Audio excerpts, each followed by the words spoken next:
안녕하세요. 저는 법률상담 공작소 블로그를 운영하는 오 실장이라고 합니다. 자신의 배우자가 다른 이성과 외도를 한 경우가 자주 발생을 합니다.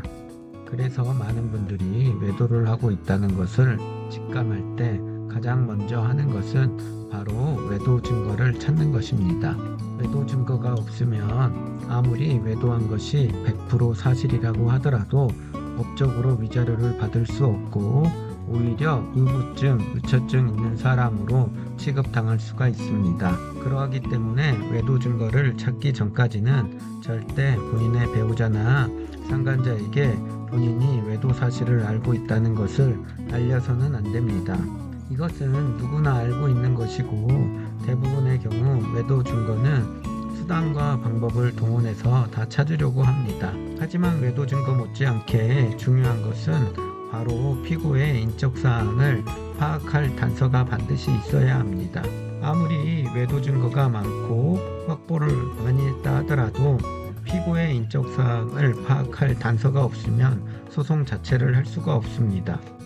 왜냐하면 소송이란 것은 피고에게 송달이 되어야지만 소송이 진행이 됩니다.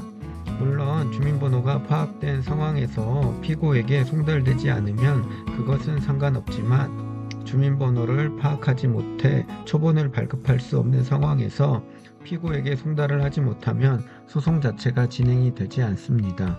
그러하기 때문에 원고의 경우에는 외도 증거뿐만 아니라 피고의 인적사항을 파악할 단서 또는 피고가 현재 살고 있는 집 주소라도 알고 있어야 합니다.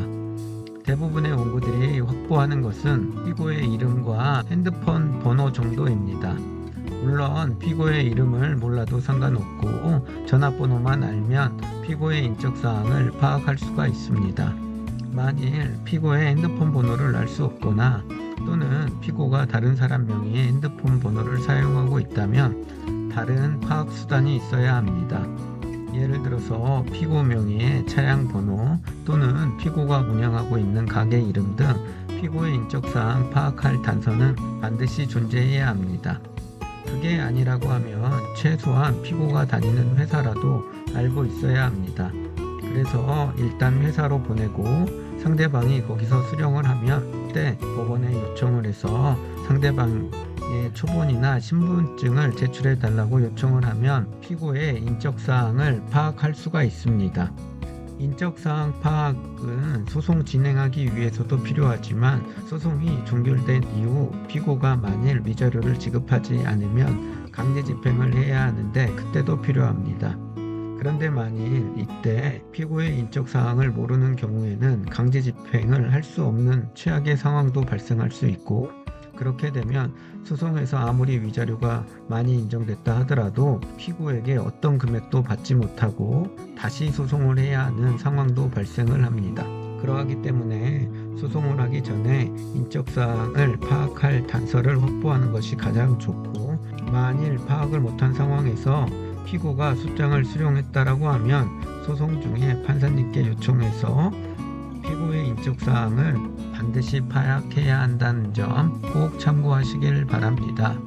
오늘은 상간남, 상간녀 소송에서 피고의 인적사항 파악하는 것에 대해서 간단하게 알려드렸습니다. 보다 자세한 것은 법률상담공작소 블로그를 확인하시거나 저에게 연락을 주시면 보다 더 자세하게 상담해 드리도록 하겠습니다. 오늘도 저희 영상 시청해 주셔서 고맙습니다. 감사합니다.